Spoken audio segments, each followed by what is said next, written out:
अब स्टार पवन सिंह जी के आरा वाला घर पे चोरी हुआ है और आप लोगों को वीडियो भी चला देता हूं, देखिएगा, ठीक है।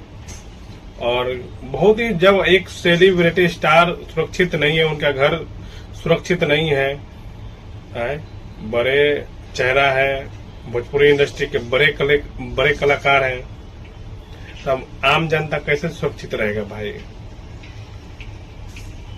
तो आप सभी को यही अपडेट देना था कि अब बहुत सारे चैनल पे चल रहा है, तो मैं भी सोचा है कि आप सभी को बताऊं। और आप लोग वीडियो को शेयर करिए और वीडियो को देखिए कि अपने पावर स्टार पवन सिंह के घर पे चोरी हुआ, जो आरा में है। तो वीडियो में देख रहे हैं बहुत सारे, मतलब सामान भी चोरी हुआ है, पैसा भी चोरी हुआ है, और उनके घर से राइफल का गोले भी चोरी हुआ है, मतलब बहुत सारे है, सोना भी चोरी हुआ है। आप लोग पूरा वीडियो देखिए, आप लोग को समझ में आएगा। और वीडियो को आप लोग ज्यादा से ज्यादा शेयर करिए।